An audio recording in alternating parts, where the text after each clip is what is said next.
And welcome back to episode number 95 of Raise the Banner podcast. It's kind of crazy to think that we are really kind of narrowing down, getting close to the big 100 here of Raise the Banner episodes. On track to be what? We're going to be right before our Christmas break. If all goes as planned. One episode for every year I've been on Earth. Yeah, Baby Couture might have the little hiccup into the episode schedule, but we'll see on those type of things. But a real podcaster will podcast from the delivery room. I fully expect that. I want to see we'll see. I want to see Cap and Gown live stream and angry Nicole in the background strangling you. Yeah, I mean, well, obviously that will happen, but I mean, we'll see how long the episode is. But we have a lot to talk about today. We have a little bit of Red Sox, a little bit of Patriots. I do, maybe if we have some time, want to jump into some Celtics as well. But to start us off, the New England Patriots are 7-2. We talked last week as more of a 2-week bunch kind of conversation. Atlanta, Tampa. Basically, we went over those two matchups, and so now we're halfway through. They took care of business in Atlanta, and by took care of business, it wasn't the prettiest win. They came out pretty strong in the first half, a little bit of a reverse of what we've seen, right?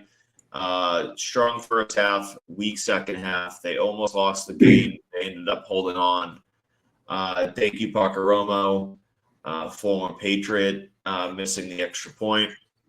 It allowed the Patriots to kind of put the ball in their hands and run out the clock and kind of control the game and not have to score after Atlanta tried tying the game there. What were your thoughts on last week here in Atlanta, facing Atlanta in that game?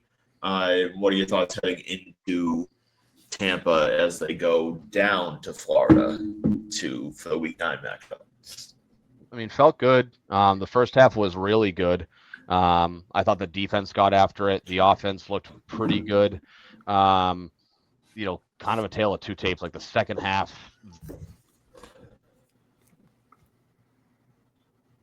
You muted yourself. How do you manage to do that in the middle of the conversation?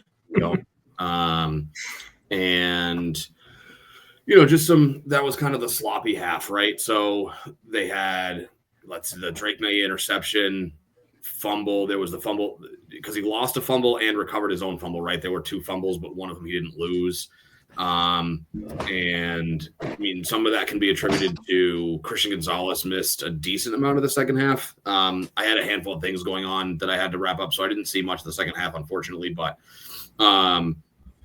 Christian Gonzalez going down didn't really help much. I realized that Drake London was also making some absolutely insane plays. So I don't really know as if like prime Darrelle Revis could have stopped him completely. He was just going off in the second half. Obviously they got the stop when they needed to. A couple of times, I know they held him to a field goal, like late third, early fourth, whatever it was. And then of course Parker Romo misses what would have been the game tying extra point. And then the offense did what they needed to. They converted on 3rd and 5, 3rd and 6 to Hunter Henry, and then they were able to kneel out the game. So, good on them for eking out a win. Certainly could clean up some stuff. Hopefully they can take care of that against Tampa this weekend. Not sure what the offense is going to look like for Tampa. Both Godwin and Bucky Irving missed practice today, so who knows, but obviously feeling good about a win, and we'll see what happens this weekend in Florida. Yeah, Ben used the exact words I was going to use, and like the tale of two halves, really, for the offense in particular. I think the defense, even with Gonzalez out, was fine. Only held them to 9 points in the second half. A shutout third quarter, but the fumble at the end of the first half where Drake fumbled it away. They were going forward. I realized that going up, going to score at least a field goal in that situation. Drake said completely flipped the game. What? It completely flipped the game. Oh, 100%. That brought them right back into the game. I believe that made it 21-14, if I remember correctly. Yeah, instead of what was probably going to be 24-7 going into half with the ball easily. Start the second half. And then I think that they just tried to play catch up at the end of it, try to keep the ball more protected. The interception I put maybe more on Henry than I do on Drake May. Hunter just never turned his head around and never got in position to make the catch. But overall, defense looked good. Like you said, Ben, Drake London, especially on that one-handed leaping catch in the end zone for I believe it was his second touchdown, was just an unbelievable catch. And yeah, he had 3 on the day, just all over the field. Really couldn't stop him. But everybody else was pretty much held in check. I believe is it the 8th week in a row we've held the running back to under 50 yards. And to do that against Bijan is 9th week. They haven't allowed a single 50-yard rusher all season. Oh yeah, 9th week. So yeah, 7 and 9. Good job. This is week. What is this? Week 10? This is week going 10. Going into week 10. They've allowed more than 100 yards rushing in a game, but they have not allowed a single rusher to go for 50 or more rushing yards. Yeah. Bijan, I think he had 90, he had 95. He had 90 some odd total yards because I think he had but yeah, which is to be expected when you figure linebackers typically cover running backs, and we don't have linebackers who can cover very well, so that's not surprising. But yeah, they kept him in check on the ground. I think he finished 12 carries for 46 yards. Yeah, it was just under 4 yards a carry. Yeah, but yes. So yeah, but go ahead. No, that's all I was going to say is now that we've done it against Bijan, we've done it against some pretty big name running backs like James Cook. I think he had 49, just under that 50-yard limit, and then Bijan now. So going forward, to answer about Tampa, Judkins too. I mean, Judkins is one more as well. Yeah. So going into Tampa, especially if Bucky Irving's out, there's a good chance we do it again. They have a good defense as well, but yeah, all vibes are up. Vibes are as high as they could be, and the only way they could be even better is if they did quite literally anything at the deadline, but they did not do. Yeah, this was the perfect for me. This game was the perfect 98-5 game, and I say that because if you're the morning show or maybe Felger, Zolak and Bertrand, you can look at this game and say, well, a team that is 7-2, they won another game. It's not always going to be pretty. They squeaked out a win. This is what good teams do. Or you could take it as the afternoon show in the Felger and Maz Road, and you could be like, well, this is the beginning of the end. They're turning the ball over again. There's big mistakes. They're not going to beat good teams like this.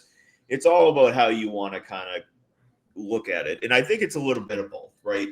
They certainly do need to clean it up. Drake May can't, he had a pretty bad interception the prior week against Cleveland. That was a little bit more it was just a plain miss. He just didn't see the guy, and that's going to happen. And then this week, another two mistakes, maybe arguably 3 mistakes. He certainly needs to clean it up on his end. I think the O-line this week, Atlanta's got a really good good pass rush. Cleveland's got a good pass rush. So, the O-line the last couple of weeks has been relatively shaky. They took 6 sacks this past week. So things haven't been perfect the last couple of weeks. You can look at it as a whole and say they certainly need to be better.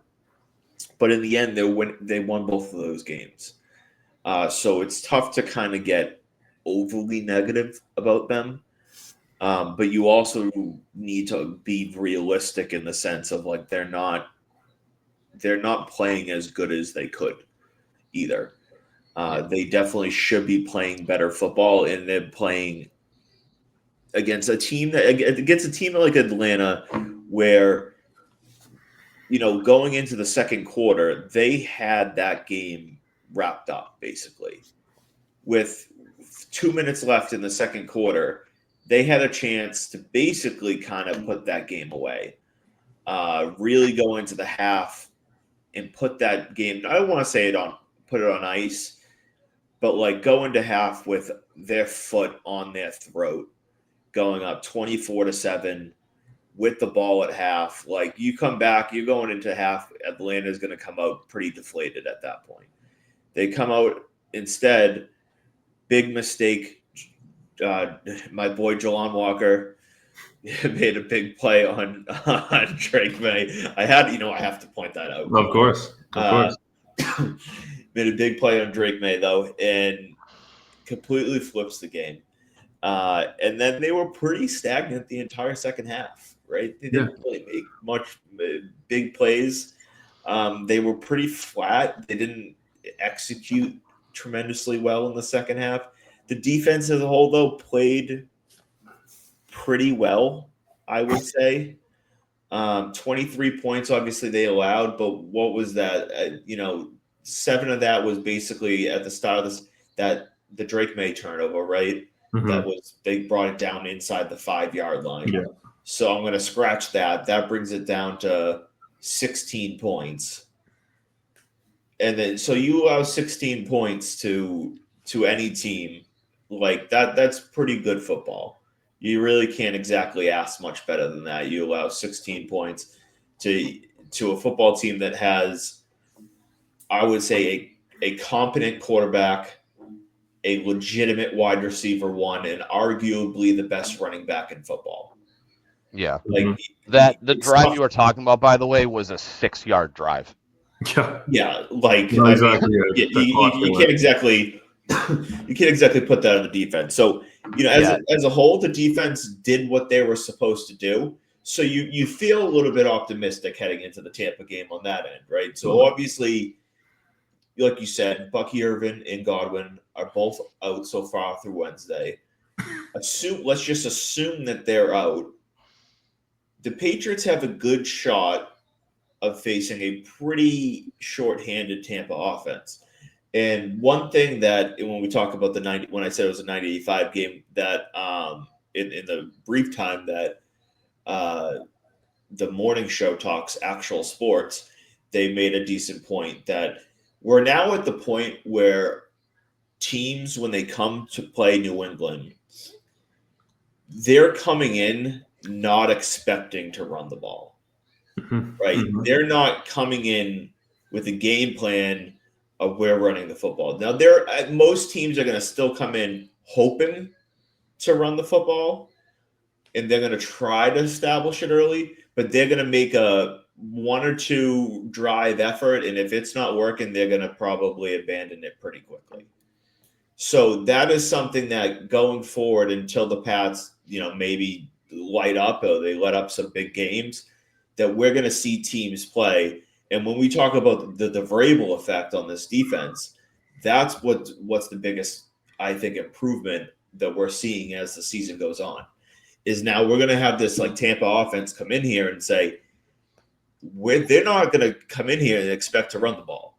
They're going to come in here and going to say Baker Mayfield's going to have to beat them. And that dude can ball out, but when you're already missing guys, and you know that you're going to be almost pretty close to one-dimensional, that really handicaps you as an offense coming in to play a team. And that's where the Patriots are going to have a big advantage, obviously. Yeah, so just like on a couple things. So I brought up the Pro Football Focus. They do weekly offensive line rankings ahead of certain games. So they had the Pats as their 6th ranked offensive line unit going into the Atlanta game, knocked them down to 11 after the game, and basically wrote this. They said the Pats offensive line took a step back and struggled in week 9, albeit in a win over the Falcons. Across 40 pass plays, they gave up 15 pressures, 3 of which resulted in sacks, resulting in a 77.5 pass blocking efficiency rating, ranking 3rd last in the NFL. And then they wrote it. So they have best player is still Will Campbell, and say that he was the only bright spot in week 9 with a 72.1 overall grade, and that right tackle Morgan Moses is in the midst of a rough stretch. Only gave up 3 pressures in 4 games from weeks 4 through 7. but over the last 2 weeks, he's allowed 7 pressures, but none, if there's a silver lining, none have resulted in a quarterback hit or a pressure. I'm sorry, a QB hit or a sack. And then just to touch on the whole running aspect. So running backs that they've faced this year and have not given up 50 yards to, James Cook, who averages 108 yards a game, Rico Dowdle, just under 82 yards a game, although I don't know if he played against us that week. I'd have to go back and look. Bijan Robinson's averaging 77.4. Again, would have been higher before because they just played him. Judkins is averaging just under 70. Devon Achane is averaging 67. Genty 61. So, like, there's other guys in here that they've played that have not, done as well, but just goes to show. I mean, James Cook is leading the NFL in yards per game this year. And I'm pretty sure he's second in total yards, behind only Jonathan Taylor, who thankfully the Patriots will not see this year. But yeah, I think that just overall speaks to, Matt, your point about how, like, when teams come in, they have to come in expecting that their running game is not going to be as effective as they're used to it being. And that really does limit teams to being, I guess I'll say 1.5 dimensional, because I think that, teams can still get effective, running at a certain guys. They just have to do it with multiple bodies. One guy isn't going to beat the Patriots. But, look at the Cleveland game, right? Like Judkins was on a good stretch, and I know that he missed the first 4 weeks of the season because he was suspended. But when they shut the running game down, like, Dylan Gabriel's not going to beat you even with an effective running game. But it just goes to show that if you can't run and your quarterback isn't a reason you can win games, you're going to have a hard time beating the Patriots. And I think that, this week is a big test. Even if Bucky Irving's not playing, like, Rachaad White is not that far removed from being a really good two-way type of player. He's a good back. Not as good as a Bijan Robinson, but stylistically very, very similar. Like, speedy back who is effective both running and catching passes out of the backfield. So he's good. So even without Bucky Irving, like, they're still going to have to worry about him. But I think this is a good test where you're going up against, probably the second best quarterback that they will have seen so far this season. And I mean, they're handicapped by injuries, right? They don't have Mike Evans. They might not have Chris Godwin. They might not have Bucky Irving. I know that Egbuka's been banged up a little bit, but he should be healthy and good to go.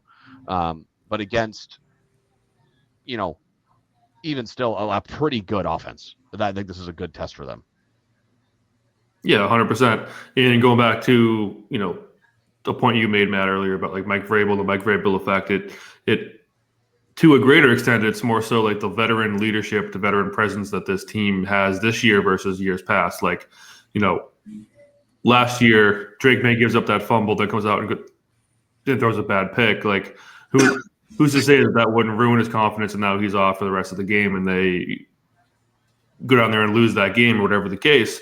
Like, you saw him on the sidelines, kind of coaching him out, not chewing him out for a bad fumble, not chewing him out for, throwing to a guy who wasn't getting his head around or whatever the case. And then you got guys like Stephon Diggs as well, who every week, just shows up and he has proven himself as that leader, certainly in the wide receiver room, if not for the entire offense. He definitely showed his presence in the Buffalo game. You thought maybe that was just the fluke trying to get, his personal juices flowing. And then you can see it basically every other week since that he's vocal, he's active, he's in the huddle, on the sidelines, on the bench. He's hyping everybody up, in a way that we haven't seen it in the past couple of years. Like, certainly not last year, and certainly not the end of Bill Belichick's era here, where guys were afraid to kind of make a mistake. Now it's like, not encouraged, obviously, but if you make a mistake, you don't have to fear for getting off the field for the remainder of the game, and even if in the next week. So I think just the veteran leadership, the veteran presence, and the difference in styles has certainly allowed these players to be more loose and just play with the confidence and a swagger that they haven't had the ability to in, like I said, last couple of coaches. Yeah, I mean their effect, the effect that Vrabel has had on this team in a big picture, I think the biggest day-to-day effect, game-to-game effect, has been beyond the preparedness of the team. It goes into the confidence from each player game to game and the willingness to buy in game to game. Mm-hmm. Right. So, I think every player to an extent is prepared each game.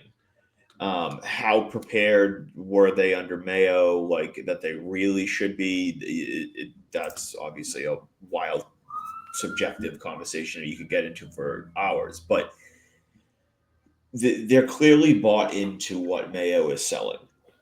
They're clearly bought into McDaniels as an offense, and he deserves all the praise as well. I was hesitant about bringing him back. I really wasn't sure if he was the best option. I mean, we were all pretty critical of the hiring in a sense of not critical that Josh McDaniels couldn't cut it, but I think we were all pretty equally critical of why are we going back to the same well for a third time? Like, is this really the best option? There's a sense of been there, done that, it was a we know he's solid, but is he the best option? Yeah. We know he's probably going to be a good OC, but is he the best option? Is he going to be a great OC? And again, props to him. He's been great for Drake May, and I was on here early in the season and I was on X, and I was saying, I really like what we're seeing in the slow development week to week, but then I was like, I wanted to see them get more vertical, and then we saw weeks 4, 5, 6, 7. All of a sudden, they started getting a little bit more and more and more vertical, and now we're seeing the more and more deep shots to Keishon Boutte, and then all of a sudden now we're seeing like Demario Douglas, who I don't know if we really ever thought of him as being a potential deep threat guy. Mm-hmm. And that it's working for him, right? Instead of clearly he is struggling against getting open down underneath, and that wasn't working for him. Excuse me.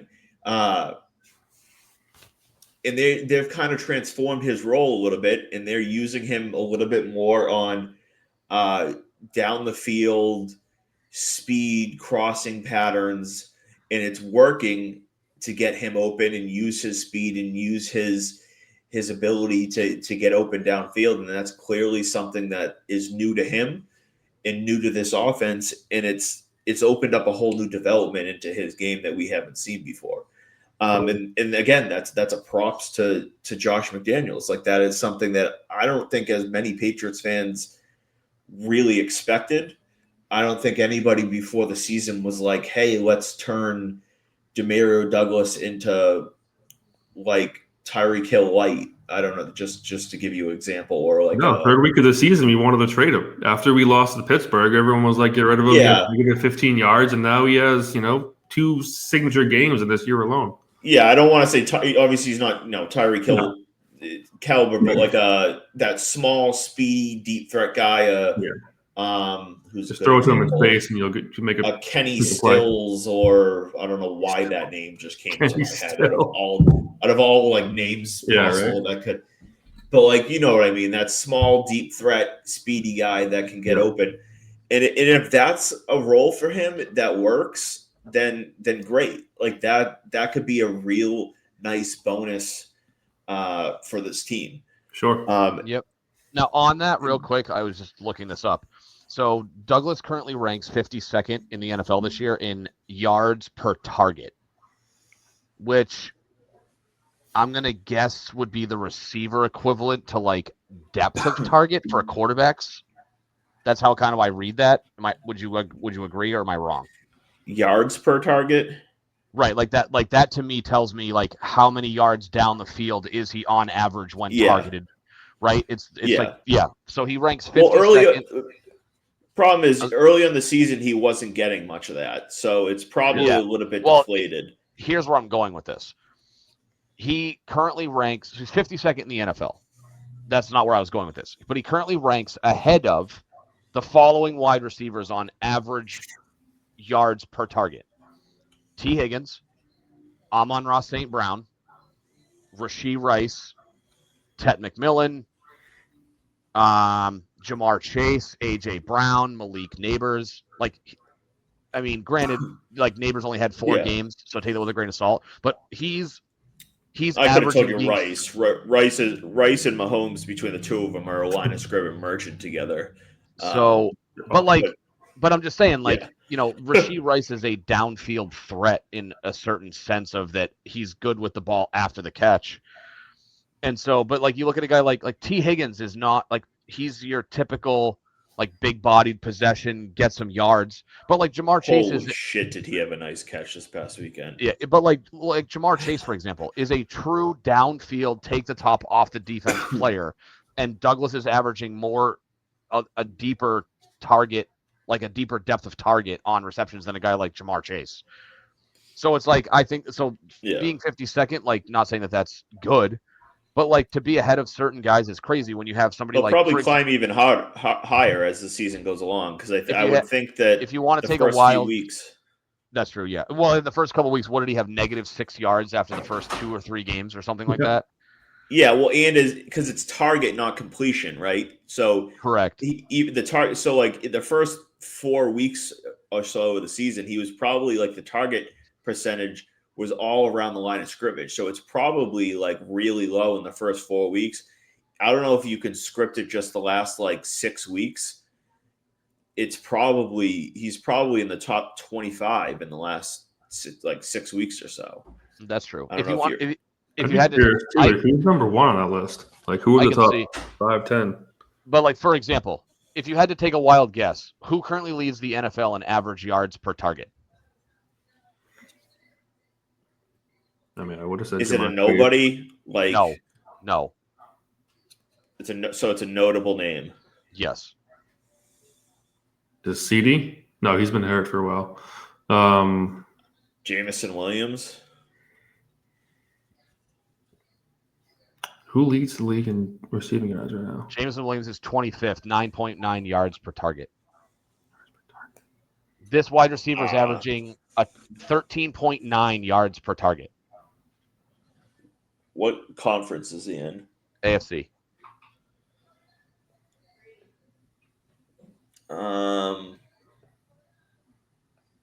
Well, it's not like Tyreek Hill and he just got hurt, right? No, it's not Tyreek Hill. You're in the right division, though. It's not Jalen Waddle, is it? No. Nope. It's not Garrett Wilson. Nope. Is it Diggs? Nope. Right team, though. Right? Oh, Kayshon Boutte? Oh, Kayshon Boutte leads the NFL. Yeah, I should have known that. Because all he does is just throw 9. Okay, that makes sense. It's funny because Luke McCaffrey is number 2 on that list. But you have some bigger names at the top, like DeAndre Hopkins in 8 games is 12.8. JSN is 12.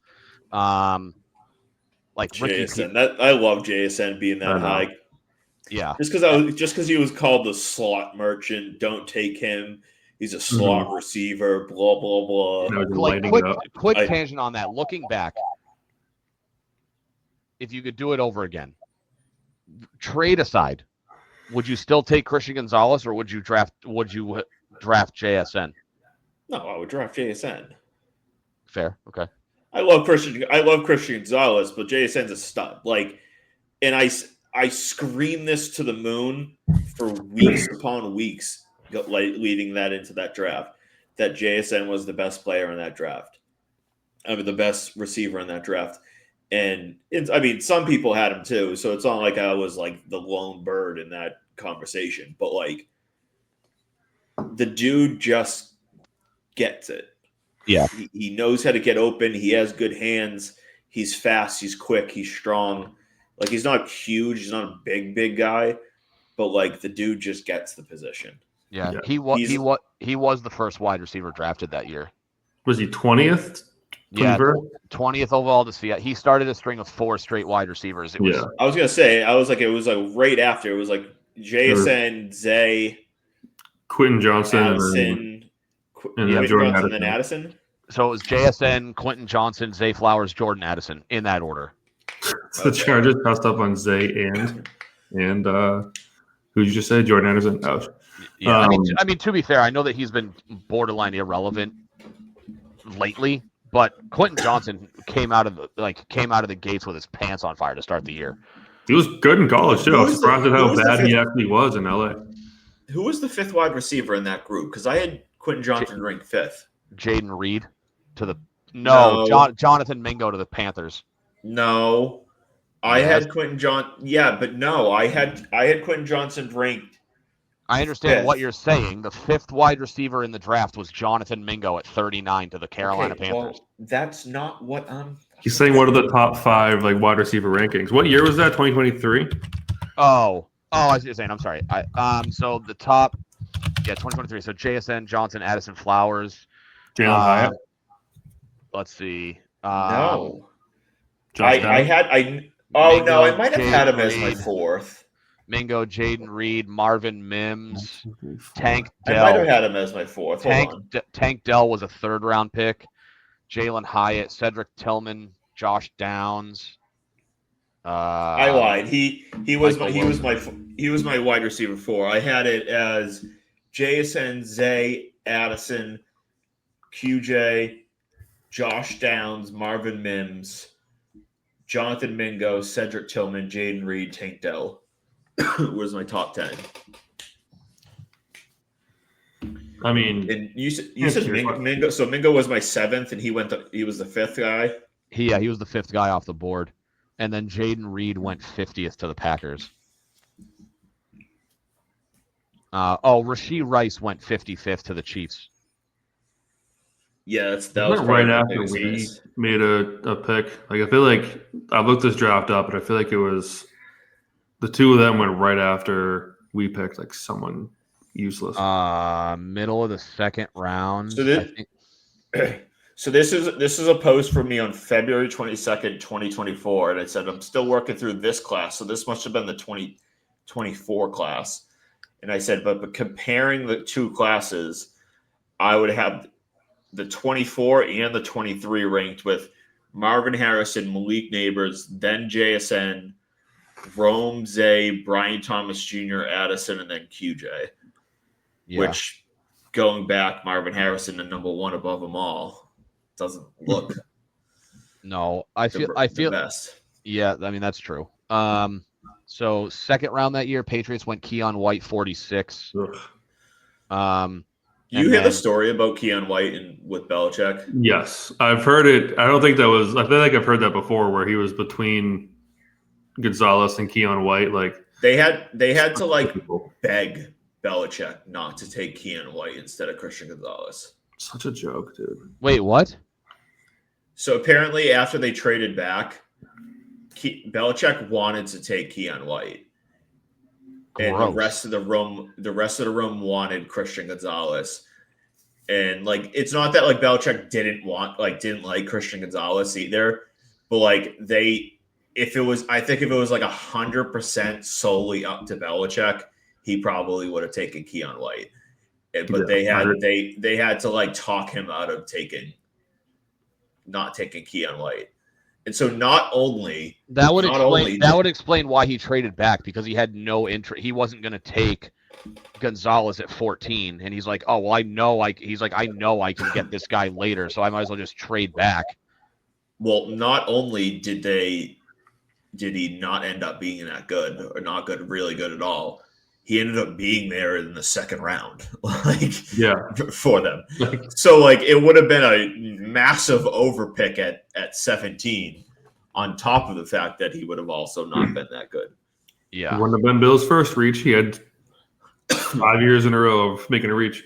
But yeah, to answer your question of who I'd rather pick, Gonzalez or JSN, like kind of right there. I probably still would have picked Gonzalez, because I don't think that JSN would be JSN that he is today with our system. I think that's just a black hole for rookies when it comes out to wide receivers. They especially in Bill's system, they could not figure it out. That was Now, what, the we'll see what happens with 2023 Kyle draft? Williams, but what?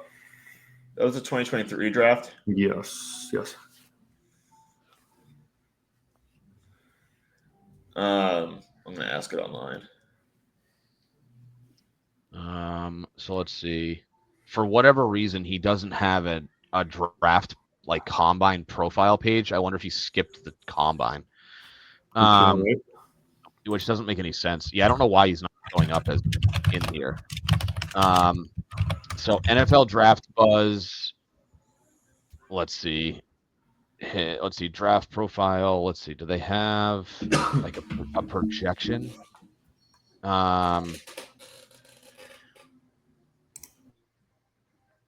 What I was looking for was where the NFL scouts projected he would get drafted. Keon White. They don't have an NFL. He was like a mid to high second. Yeah, I'm on NFL Draft Buzz. Usually they have granted he got drafted already, so maybe that's why it doesn't exist. But usually, if you look ahead, and I know it's not the best website because it crashes often, but usually with prospects they'll be like, oh, this player comps out to this equivalent NFL player, but they don't have that for him.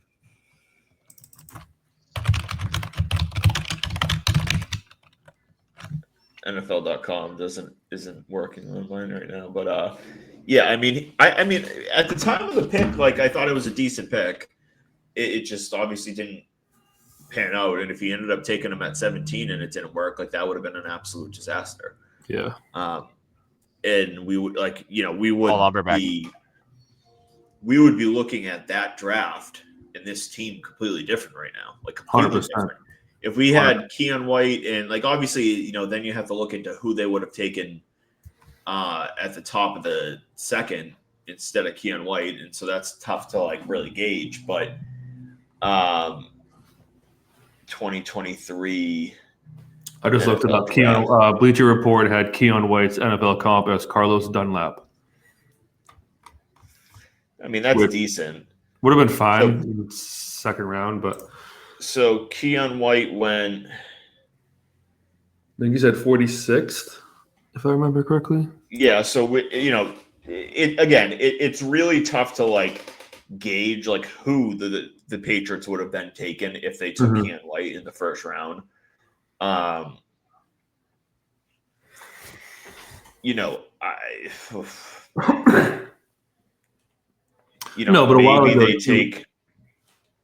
Maybe they take a Jaden Reed, a wide receiver, or maybe they take a Rashee Rice at 55, or a John Michael Schmitz, the O lineman. It's really tough to gauge, but the basis of the fact would be that it would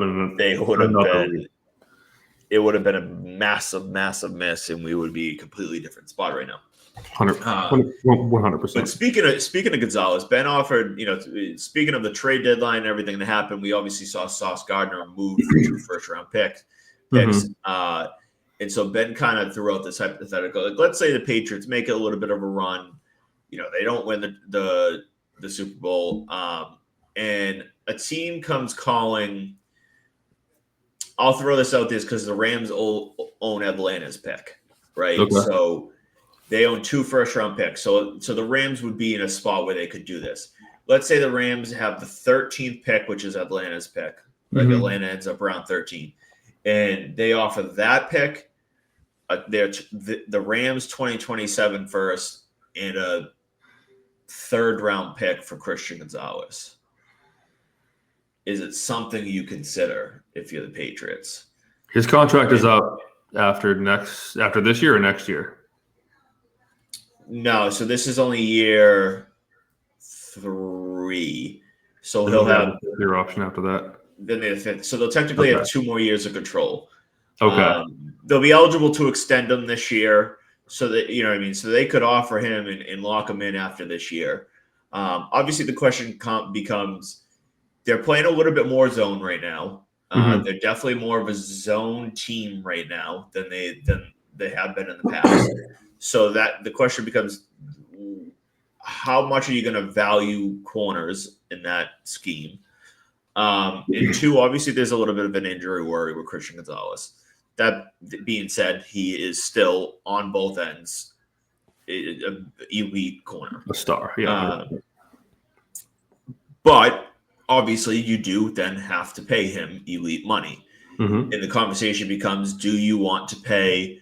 Now, this is going to end up being, what, $30 million a year, something like that, for a guy that you're going to play a little bit more zone than you would for a guy that you want to typically pay $30 million a year.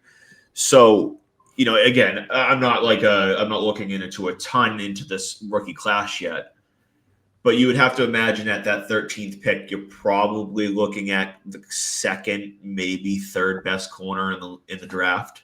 Yep. On top of obviously another first and a third round pick. And then so the question becomes like, is it something, again, it's a hypothetical, but is that something that you could you could see yourself considering, you think? I mean, me personally, I'd have a tough time wrapping my head around it. But as you were going through that, right, you're starting to think about, okay, are they going to pony up the 30 mil or whatever it is? At that point, is it even higher than 30 mil? I'm sure someone's going to get paid, more than him. Can they not make ends meet on the contract? We know Vrabel doesn't like his soft tissue injury, guys, and Gonzalez had a hamstring thing this year. I feel like that could be lingering. He obviously didn't get hurt with the hamstring this week, but is that a concern, right? Is the hamstring a bothersome thing moving forward? Do they move into the zone thing, as you said? So if it's all three of those, I could see Vrabel and his team making the move to make to get more depth and get additional pieces elsewhere and save that money, and maybe you're spending that 13th pick on a better scheme fit for a corner. Me personally, like I said, I'd have a hard time wrapping my head around it. But if they can't come to a contract agreement, and if Vrabel starts to think that he can get someone more healthy and a bit more reliable that fits the scheme better, yeah, I can certainly see, them using those funds that they would have paid for Gonzo and use it elsewhere at maybe 2 players or 3 players even, So, but yeah, we have next year to think about that. But I mean, unless someone blows you away with an offer with like two first round picks, maybe even a first or a third first, I'm holding on to them. But I think that they need to make a decision on if they want to extend him. I want to get it done this offseason. Right, I want to get it locked in. I don't want to dally around, have his value go up, have the market value go up, and then always, we see these teams do this all the time with receivers. Oh, I want to wait another year, and then 2-3 more players top the market, and then what you could have got for $28 million now turned into $32 million because you waited around. If you love him, you want to keep him, lock him in. Yeah. If you decide. This really comes down to it shouldn't, as long as it is not, we don't want to spend reasonings. I would be fine with it as long as you're taking that money and using it in a different way, right? Yeah. You're saying we don't want to sign Gonzalez because we don't think that he is a guy that we want to invest this type of money in. And we can get the assets back, and we can then use that money and sign a receiver. We can sign a different cornerback. We can sign an elite edge rusher, or, we can go sign a Hendrickson for $40 million a year for the next 2 years or something like that instead, and trade Christian Gonzalez. And then you can, vice versa. Yeah. It just can't be. It can't be we don't want to spend the money, obviously. That's where the big no-no for me obviously comes into this. Of course. But I'm not going to in terms of is Gonzo worth the money, right now there's a little bit of a question mark, right? Yeah. Can he stay healthy? the rest of this season, I think, is really big for him. He seems to be okay. He doesn't have a concussion. He should be fine for this week. Yeah. If he's healthy, continues, plays well the rest of the year, I think it's really big for him to kind of play back out that value. And, if he missed just the first 4 games of this year, that's really not a big deal. Like, players miss time. It's not the biggest deal. The injury tag that you put on players won't be very high on him if he plays out the rest of the year healthy and all that. But if he has another injury, he misses more time, then it starts to become what do you do with this guy? Is he worth extending? Is he worth keeping around? And then the other option would obviously be you could hold on and say, we don't know what we want to do. If you don't know, you don't want to extend them, and you don't get the offers this offseason. If a team's only offering a 1 first or something, like whatever it is, you could obviously just keep him around, pick up the option. And his trade value, if he could rebound, his trade value will probably be the same after the 2026 season. Yeah. As it would be the 2025 season, as long as he rebounds. But with that said, where this team is going, if they had the opportunity, like we said, if we had the opportunity to get a top 15 pick, another first and a third, and then they commit to using that money, and they commit to still spending on other spots, it's something I would consider. It's not like I'm not jumping off the page to let's trade Christian Gonzalez, but it's obviously something I think that you would have to consider if someone puts that 2 firsts plus on the table. Ben's original proposal to me was basically the same as the Colts, which was let's say the Rams offered their first, which would probably be a late first in a future first. And I'm at that point, I'm more wary, right? Because then you're looking at one more year of eligibility left. If it's looking at option, then maybe at that point you're the cornerback 5, 6. Yeah. You're looking at the late first.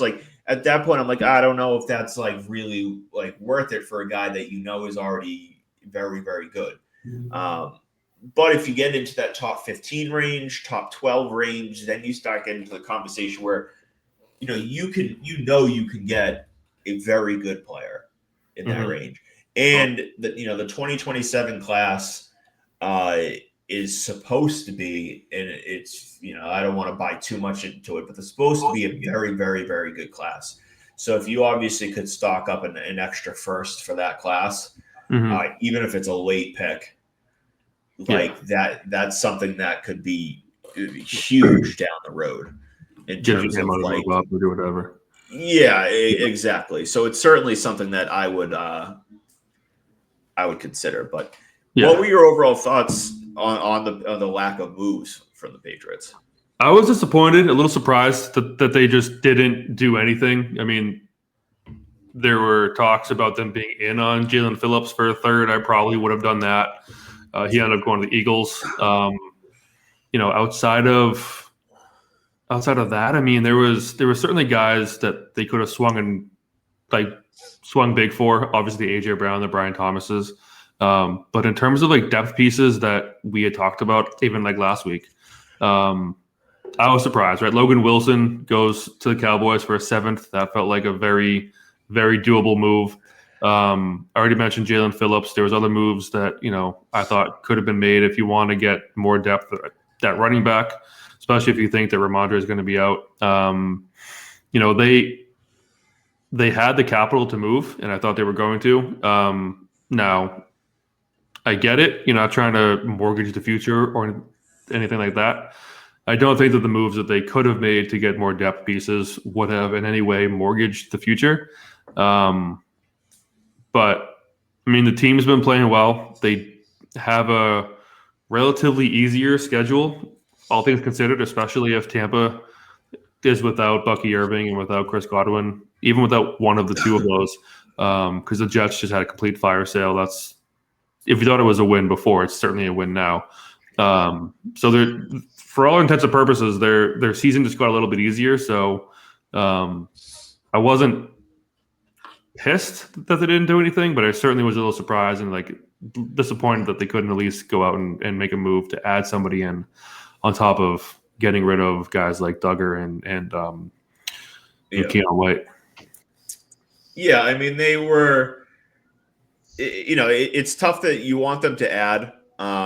It was a little disappointing that they didn't add. I was expecting at least a depth piece or two. Mm-hmm. I heard through the grapevines that some of the guys that they were interested in. We heard from a couple other reports. Jalen Phillips was a guy that they reached out on. I had heard on Minka Fitzpatrick as well. Mm-hmm. That price was just too high. Dax Hill from Cleveland was a guy I know they reached out on. That price again also was. It just seemed it was a day 2 pick, something that I just don't think that they were willing to give up for a guy that's going on to a 5th-year option. Mm-hmm. It really hasn't been playing tremendously well football. It didn't really make a lot of sense in terms of my asking for a day 2 pick for him. Samaje Perine was another guy I had heard that they were inquiring about, but he hurt his ankle this past week. He looks like he's going to be out at least a few weeks, so that kind of blew that idea up. And then I don't know a name. I know that they had, and this was kind of indirectly confirmed by that Pretty Ricky account. But I had also heard this through a couple other avenues that they had some sort of deal basically in place for a running back. I don't know what stalled it. This is just my guess. My guess, it might have been Tony Pollard. And what stalled it was Tennessee's owner refusing to give him to New England. Again, that's just my guess. But what I kind of gathered was they kind of had a deal almost like ready to go. And then for some very kind of unusual reasoning, it didn't end up happening. And then finally, I know that they did make an offer to AJ Brown, to the Eagles for AJ Brown about 2 weeks ago, prior to the deadline when things were going pretty hectic over there in Philly. My understanding in Philly is they wanted the conversations started with a first and a player. The Patriots, I don't think were really in that ballpark. My guess would have been that they were looking for something around for a first, maybe someone like a Booty or a Kyle Williams, and maybe a little bit of a filler or something like that. And the Patriots just weren't in that area, all things considered. But I think that they sat closer into we'll give you a second. I also heard Booty's name was originally floated into those conversations. But again, this was like a 2 or 3 week ago conversation. So I don't know how deep it got into those conversations as well. But as a whole, like you said, it was disappointing. I expected them to make a little bit of a depth add or two. Mm-hmm. We heard the Jets weren't willing to add in trade in the division, which is just stupid. And I can understand not trading Sauce Gardner or even Williams in the division, but if you have a depth piece or even a running back like Breece Hall, and you got the best offer from in the division, take the best offer in the division type of thing. And then Tennessee. That's just not a reality, though. I mean, we see trades in the division relatively decent amount these days. Name the last interdivision trade. Joe Flacco. We just saw Joe Flacco traded in a quarterback traded in the quarterback division. traded. To be fair, you're talking about a 40-year-old quarterback who wasn't going to play long term for the Browns. It's still a quarterback. They gave the Bengals their starting quarterback, like a starting quarterback to start. Yeah. I mean, fair, but I guess my point is, I don't think it's as common as it might seem. It's not super common. It's not. No. It's not super common. But I mean, trades in the NFL aren't super common in terms of like. No, that's true. But I think that if you're, you generally always avoid trading in the division, right? Like if you're the Eagles, you're not going to trade somebody to the Giants or the Cowboys, even if they give you the best offer, because you just don't do anything to make your rival a better team on principle.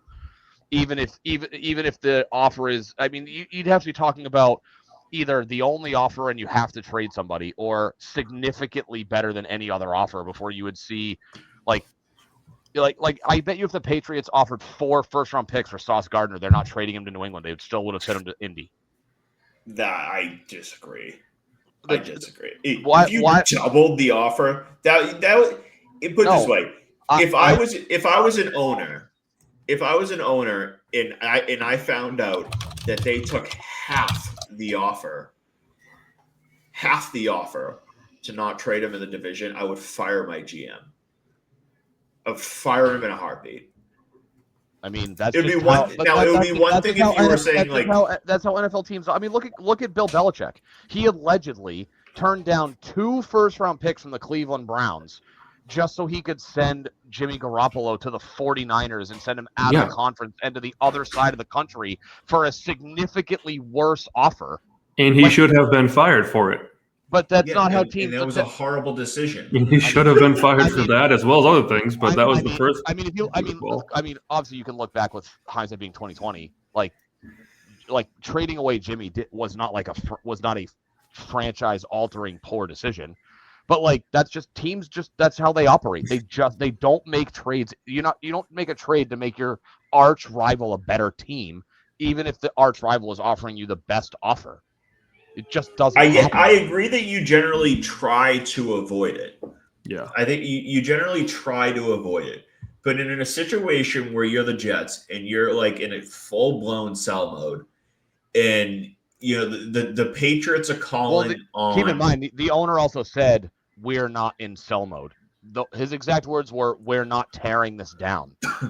Yeah, well, you traded your 2 best players away, so I don't know how you argue that. The reality is, teams, you just don't trade with your arch rival. It just doesn't. Anyways, happen. if you're in a situation where you're selling off your pieces and you have no chance of competing, and a team in your division comes and offers a 4th-round pick, and the next team is offering a 5th-round pick. You take the 5th-round pick and that's just bad. Like, that's just bad football. Like that's just bad management. You are hurting yourself as a football team by doing that. By not making my arch rival better, I would 100% take the lesser draft pick to You're not. Again, I'm not talking about like trading them. I'm not talking about like trading them a superstar where you're taking a slightly better offer. I'm talking about like you're trading them. Of course it matters. No. Of course it matters. I mean, look at Cleveland. Do you think Cleveland regrets trading Joe Flacco when he's literally lighting up defenses for other teams and their quarterback literally can't throw the ball? They probably don't really care because they were going to suck anyways. Like they probably don't really care. Like, and they really shouldn't care. It looks bad because it's, first of all, it's a quarterback. It's a little bit, it's a little bit of a different like conversation. But like in a big picture, you are just hurting yourself. And it's one thing if you're like trading a superstar player, and I understand like if you're trading like the Bengals are trading T. Higgins, he's on the market, and the Steelers come and offer a first that, let's say it's draft night, and the Steelers are offering the 15th pick, and the next best pick is the 25th pick. I could understand taking the 25th pick and not the 5th 15th pick. I would take a 3rd-round pick over sending him to my arch rival for a mid-first-round pick. That is the reality of football. You can disagree. I don't care. That's not what you would do, but that's the reality of the situation. But like when you're sitting on like the deadline day and you have a like depth player, a like backup edge guard, like edge rusher, or a depth linebacker in a divisional team comes. But if you want to talk about the Jets, though, Breece Hall is not a depth backup player. He's just I'm just giving like a general example. I mean, if you want to include Breece Hall into the don't trade the division, sure. Yeah. But like I'm talking about like back down on their asking price for him to anybody. The asking price was the same. It didn't matter if if the Patriots called on, the ask was still the same. If the Patriots called on, I would have to go look at the Quincy Williams, who they just benched just because. But like, let's say they called on Quincy Williams, and the Patriots were offering a 5th, and the 49ers were offering a 6th. And this is a guy that like is not part of your future. You're tanking, has no influence on you going forward. Like, take the better pick. Like but that, you were just hurting yourself. I hear you, but teams don't do that. They don't. I mean, some teams do. I mean, it's rare. Again, I mean, for Cleveland, like using that as an example, it makes sense in a way if they're trying to tank on purpose so that they can maximize their draft pick situation in 2026. Fine, but the reality is that teams just don't do that. Like, because the answer then becomes, if you trade a player to your arch rival and that player helps your arch rival be better now and in the future, like, you're going to be out of a job. You'll get fired for doing that. Like, if the Patriots, say the Jets traded Breece Hall to the Patriots because the Patriots came in with a 2nd and nobody else was offering anything higher. They're like, well, we're just going to take the best offer and send him to New England. And then Breece Hall signs an extension and becomes their number 1 running back and helps them win 2 Super Bowls in the next 6 years. And the Jets remain a middling franchise and can't get out of the basement. The GM's going to get fired for trading one of their best players, who happens to be on a down year, to their arch rival just because they offered the best. Yeah, but here's the thing. He's not getting fired because of that. He's not. That GM is not getting fired because Breece Hall was good. He's getting fired because his team fucking sucks. Sure, Let's be real here. No GM is getting fired because of what a player does in another team because you traded inside the division. I mean, you just said that you would fire your GM if he took a lesser offer to send him to another team outside the division because you didn't want to send him. Like, NFL GMs don't get fired over that either. Yes, because that's malpractice. That you were deliberately taking less return to your team. You were deliberately doing less for your organization. But do you think the owner isn't in the ear of the GM being like, you can't trade players to this team even for better offers? I'm sure every team is a little bit different than others. We talked about this. Like we just said, the Jets seemingly weren't. We just heard the Titans. They're not even in the division, and that owner is supposedly not willing to help out the Patriots because of Mike Vrabel. But in my opinion, and again, I know it's not like this around the league, that no, if for some reason the Patriots had to trade Christian Gonzalez this offseason, right? I'm going to avoid almost at all costs trading him within the division. I wouldn't trade him into the division under any circumstance. I'm going to even try to avoid trading him within the conference, ideally. Sure. But if the Jets came and offered me three first-round picks, and the next best offer was one and a half first-round picks, I'm going to seriously consider taking that 3 first-round picks. Sure. Because that is... Right, and a good NFL owner will tell you no. because you don't trade star players to your arch division rival. Period. End of story. That's it. The answer to the answer to why it's okay. All you have to do is tell your fan base it was the best offer by this much, and the fan base won't care. You could also take the the angle that Belichick took and say that, yes, we're trading our star quarterback who we just signed for 10 years, $100 million to our arch rival Buffalo, because we have like way more faith in our next quarterback than we do with the previous one, like the same way that they did with Bledsoe. So like so let's just play that hypothetical. Let's just say if we traded Gonzalez to the Jets for 3 first-round picks, and the next highest was a first in 2 seconds, and I came out as the GM and I said, we took the Jets offer because they offered 3 firsts, and the next highest was a first in 2 seconds. The majority of the fan base is going to have no problem with me trading them to the Jets because it was so far and away the best offer. Sure, but the reality is Kraft would never allow it. I mean, maybe not. Maybe personally, maybe he will not allow it. But if it also came out after and I took the first in 2 seconds offer, and it ever came out after that the Jets offered me 3 firsts and I said no, I would expect the fan base to be absolutely livid at me and want me fired. Well, GMs don't care what the fan base thinks. They do what they do what their owner tells them to do. Well, again, I agree.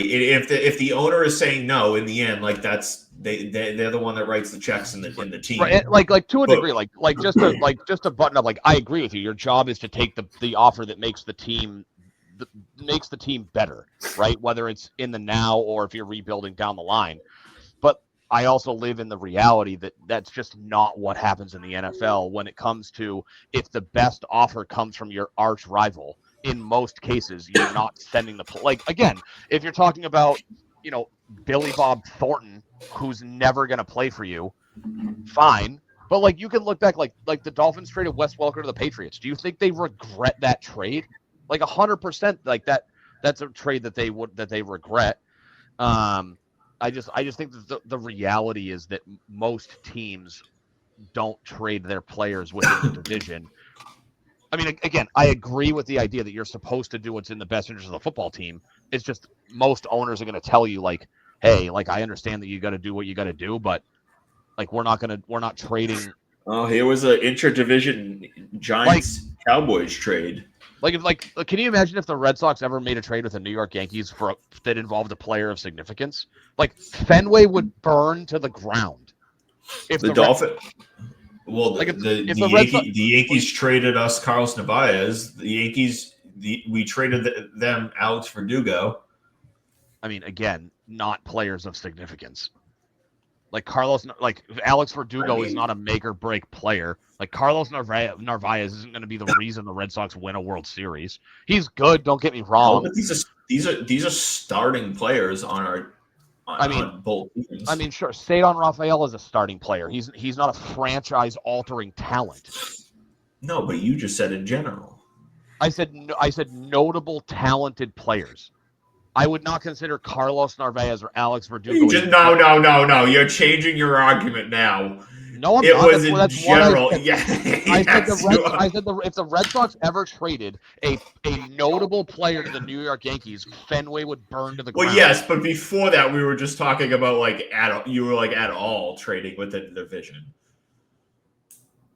I mean, baseball's a little bit different because rosters are bigger, and not bigger. They're more impactful because of how the sport is run.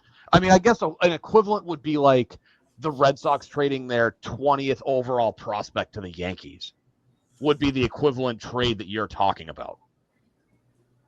I'm talking about trading Breece Hall to the Patriots would have the Jets were never going to trade Breece Hall to the Patriots. I mean, the Patriots trade Drew Bledsoe to the Bills. It's true. I wonder what else has it been a more notable? The Miami traded Wes Welker to the Patriots, right? Yes. I heard Ben say this, but to that point, was he like obviously he wasn't like an all-pro the way that he was in 07 and his whole career with us, but like was he on his way out or was he like a notable member of that offense? Wes Welker? Yeah. It was like a second-round pick the Pats gave him. Was it really? Yeah, it was like a second or third-round pick. Then They never gave mind. Miami. I don't know if it was that high. Let's see. Wes Welker, where is he here? Wes Welker trade. I'm trying to find it here. Here's an article. I'm like 90% sure it was like a second or third-round pick. So it said the official Patriots press release on March 5th, 2007. Yeah. New England Patriots acquire wide receiver and kick returner Wes Welker from the Miami Dolphins in exchange for an undisclosed draft pick.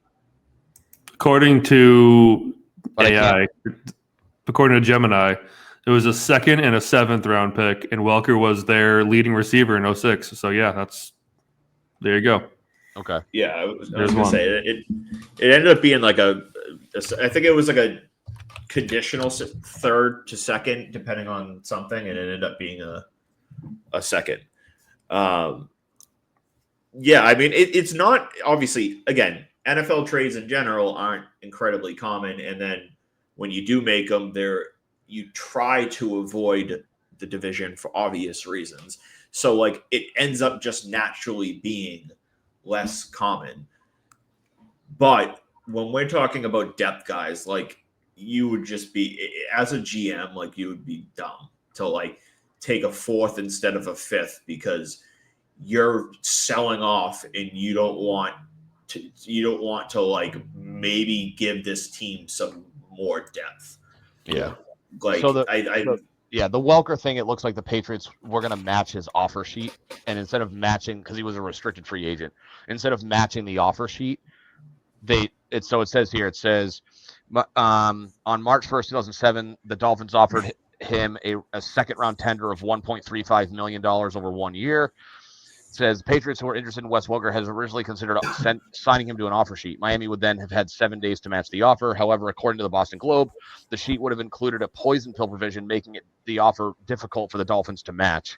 So the Patriots ultimately decided to not use an offer and traded their 2007 second and a 7th round pick to the Dolphins. So they opted to not force the Dolphins' hand, and they gave them draft pick compensation instead of signing him to an offer sheet the Dolphins couldn't match. I wonder why they didn't just force their hand. Which is odd. It's back when Bill was a nice guy. I don't know, but anyways, we got a little bit off track. The Patriots as a whole, we do that often. Didn't do much didn't do anything at the deadline. They signed Brendan Rice.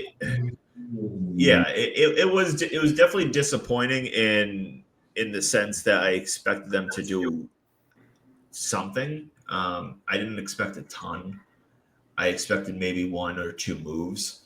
But we'll kind of see how things play out. On the other hand, like teams like the Bills, the Chiefs, they also didn't make moves, which was a little bit surprising. Yeah, that was a silver lining for me. Just to interject, that was a silver lining for me was that nobody other than the Colts, right? The Colts got better on defense with the Sauce Gardner trade, but there weren't any other major moves at the top of the AFC that really made you go, okay, the teams that are trying to make a push got better and you did nothing. Like the Colts were the only team that made a move of significance to try. Yeah, it's not like the Chiefs did something big. It's not like Buffalo added a big wide receiver. Like none of the other teams other than Colts did something notable. And so it's not the end of the world, but if the Patriots come into the playoffs and they they're just a little bit outmatched, it's going to make you a little bit question, or they have an injury or two and they lack the depth to replace it. It's going to make you wonder, like, should they have made that move? Should they have made that extra trade to add? On the other end of things, one thing we could keep an eye on over the next few weeks, you'll see probably some names get released. You often will see some buyouts, some releases of older veteran guys that are on losing teams and they want to chase a title. And so the teams just kind of give them the yeah, sure, we'll cut you so you can go sign somewhere else. Yeah. Will the Patriots end up with those players? Obviously, that's a whole different conversation. But there's a very small second wave of potential options of where those where they could potentially add. But we didn't have time to get into the Red Sox. But any final Patriots thoughts before we wrap this up? I see, and that's what I was going to go to. Ben put up his score prediction of a Patriots 3-point loss this week. Our first Patriots prediction loss in a while, which is disappointing. Where are you guys? Where are you at, Zach? I'm trying to think of when did we last actually predict them to lose? I think you had them losing to Carolina. You did. No. You did. We thought about that. But like, Yes, but we like, did. but I'm trying to. But like, now that we say that, was I actually being serious, or was I just being a troll for the sake of trolling? I think it was right after they beat Atlanta, like 35. Yeah, they beat it. Yeah, they beat Atlanta, and then we played terribly and lost.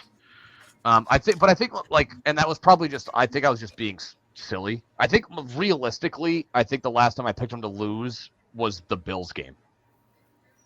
Like, I was feeling pretty bad going into Carolina because I'm like, we lost to Vegas. That was not a bad loss, but like not a good loss either. And then the Pittsburgh was week 3. Like, it's not a terrible loss considering I think they're currently winning the AFC North. On paper, it was a bad loss, but it was a bad loss. It was a very, very bad game that they played. Yeah, they didn't play great, but I mean, first game of the season, like, knew everything. It's like, okay, you're still trying to figure shit out. Yeah, I don't think I've picked them to lose since I would have picked them to lose the Bills game. Okay, I'm having a hard time picking this game. But I feel like but Carolina was before that, so it would have been the Bills game. But yeah. So I mean, 27-23, like that's it's gonna, that's obviously a relatively fair projection. It's going to be a close game either way. I think if Irving and Godwin play, I'll probably go something similar. 28-24, 28-21 Bucs. If they don't play, I'll go 24-20 Pats. I think if those two, I think, are the difference makers if they win or lose, if they're healthy.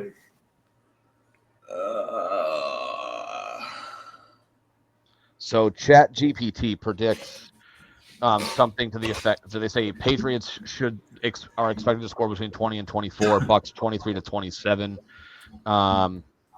And they think that Drake May will be somewhere between 230 and 260 passing yards. Oh, well, ChatGPT.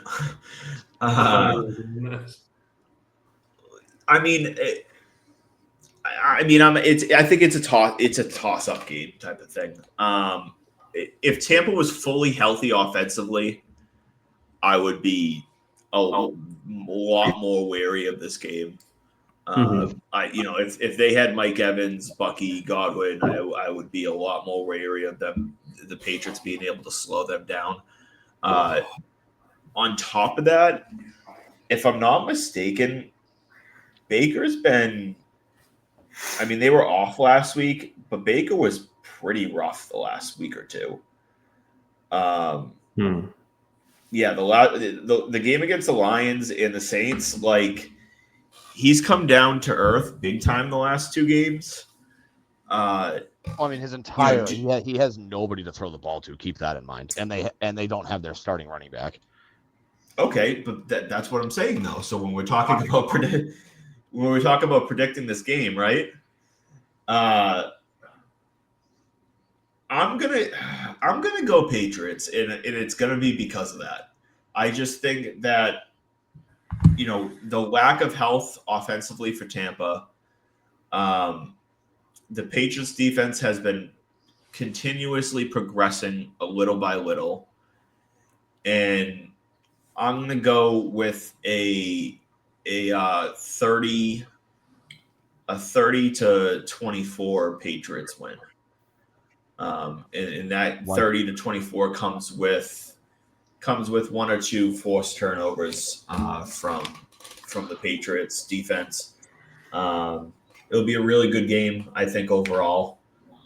But they, I think, like I said, I think Tampa's offense has been struggling a lot more lately. This is a really good spot for them to kind of take on Tampa. If this game was 2 weeks ago, 3 weeks ago, I wouldn't have them expected to win, right? If this game was 2 weeks ago, even on the game the Patriots who were having coming off like the Buffalo win and stuff like that, we would probably all be predicting them to lose by 7 to 10 points. Yeah. But yeah, I mean, I'll go 30 to 24 Patriots. So okay. Any final thoughts? No, that's it for me. No, I mean, I was taking care of a situation with the kids, some broken glass, had to take care of that. Deadline stuff. The last thing I'll say is, I'd kind of hoped for, a couple of moves just to bolster the depth. They're certainly thin at running back if anybody gets hurt. And obviously they already lost Gibson for the year. We had kind of hoped for certain things when we talked last week, but I think that I can't necessarily say I'm surprised. I know earlier on in the year, I forget who asked him, but somebody had asked Mike Vrabel if, would the record at the deadline dictate their plan and their approach at the deadline? And he, without saying no, said no. He basically just said, we're gonna stick to our process regardless of what's going on. So, just feels like they didn't want to give up, any future draft capital or younger guys, on the team that can help them down the line just to have a shot to win now when, they're in a really good spot. Obviously, they're taking advantage of a pretty soft schedule. And, we'll see. But, Pats are looking good. And, hopefully they can make it, 7 games in a row on Sunday. Yes, sir. Yeah, I'm going to be insufferable. I don't even care if, like I just said, Tampa's down. But if they come in and beat Tampa, I'm going to be a little bit insufferable next week. So, okay, that's going to do it. We'll be back for episode number 96. I'm going to start putting things into work, hopefully, for a big episode 100 coming up next month. But until then, goodbye, and see you next week when the Patriots are 8-2. 8-2.